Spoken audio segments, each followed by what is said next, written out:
Hi friends, it's Rachel at Winding Row Cottage.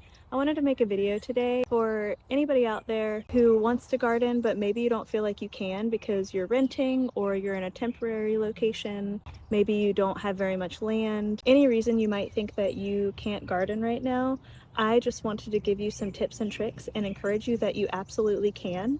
So you might not know that I've actually moved around to 6 different states or countries in the past 10 years. The longest time I was ever in one place was 2 years, but usually I was only somewhere for 1 year to 1.5. I moved once for school, a few times with the military, and then another time for church planting.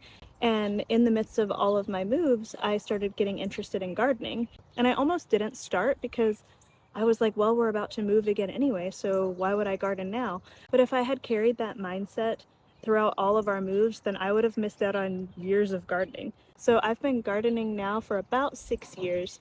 We just bought a house and settled down last year. So this is my first, hopefully permanent garden. Before that, all of my gardening experience has been in transitionary places. So you absolutely can do it. You can absolutely grow your own food and get that thrill of gardening, even if you're in a temporary location. Okay, so here are my 10 tips for gardening in a temporary location. Number 1, start with containers. Because if you might move, containers are going to be your best friend. You can use pots, you can use grow bags, buckets with holes drilled in the bottom, window boxes, you can use Sterilite bins with holes drilled in the bottom. Anything with drainage you can use to grow food. And usually the best part is that you can take these with you on your move.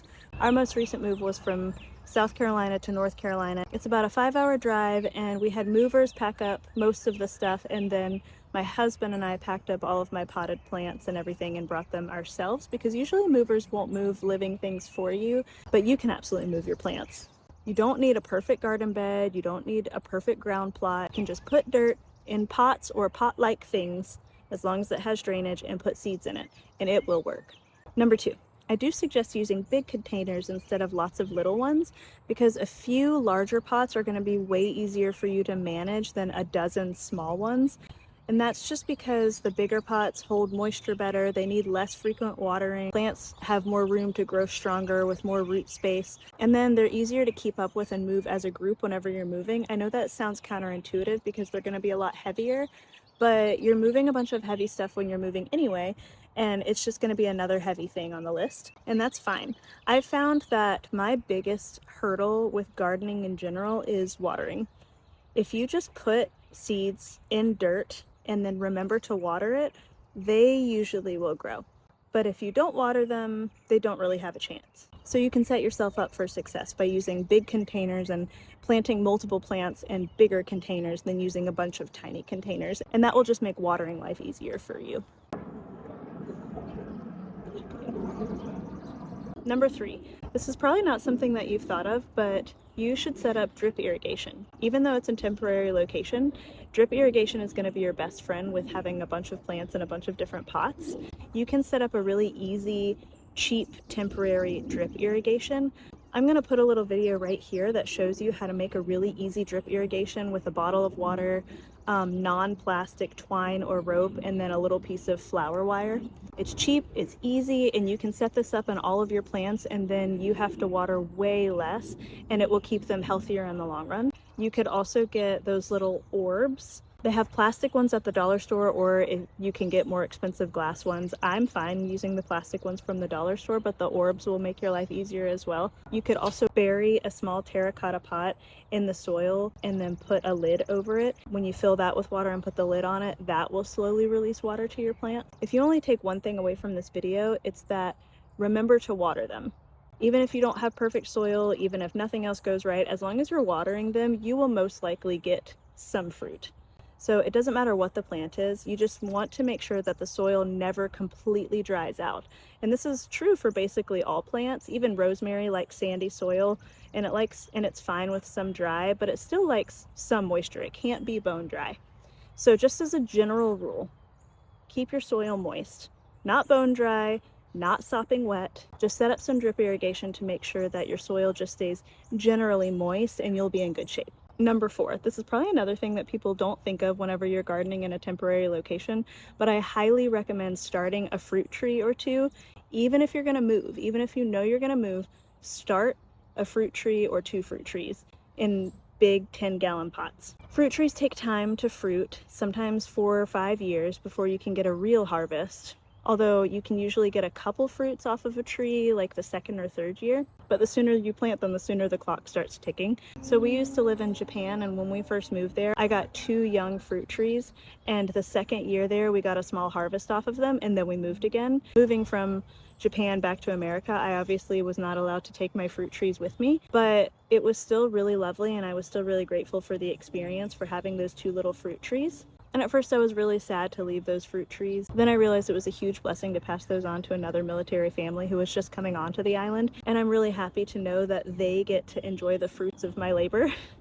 So truly, don't be afraid to plant something that you might not be the one to harvest. Sometimes the work that you do is meant to bless somebody else. And I gave those fruit trees away to a friend, but another thing you could do is sell those fruit trees if you can't take them with you, and they will be pretty high value because they'll be older fruit trees about to produce. So highly recommend planting at least 1 or 2 fruit trees in pots, even if you're in a temporary location. Number 5, choose plants that grow quickly, which this is kind of the opposite of the last point where I said grow fruit trees that grow really slowly. You also really want to focus on things that grow really quickly. If you might be somewhere for 1 or 2 seasons, grow crops that produce fast. So lettuce, beans, cucumbers, squash, herbs, tomatoes. Even with a really short growing season, they can give you plenty of harvest, and those are really great things to grow in pots. And you can grow them together. So you can get 1 5-gallon pot, plant 1 tomato plant in the middle, and then cover the surrounding dirt in the 5-gallon pot with marigolds, basil, oregano, and a bunch of herbs at the bottom. And then that's 1 5-gallon pot, and you've got 3 or 4 different plants to harvest from. Number 6, also grow perennial foods whenever you can, which you usually can. Perennial plants are ones that come back every year, things like berries, asparagus, rhubarb. I personally have never actually grown asparagus or rhubarb, but I honestly didn't realize until recently that I could have been growing them even though I was in temporary locations, as long as I was able to bring the pot with me whenever I moved, which, like I said before, you can. You can bring your pots with you when you move.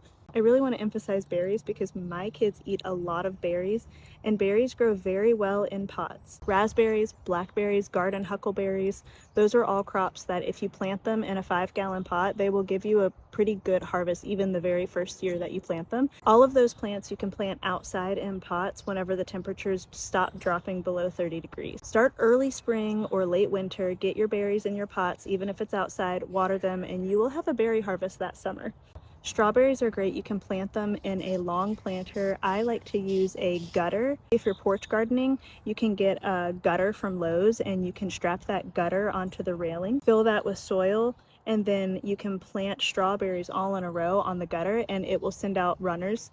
And you can even get new berry plants and put those in smaller pots, and you can sell those small strawberry plants, or you can just keep planting them and have all the strawberries that you want. But you can absolutely grow strawberries and other berries while you're in a temporary location. Number 7, make sure you're improving your soil every year. You might be starting out with potting soil that you got from the store, or maybe you found a corner of your yard to pull up dirt and you threw that in your pots.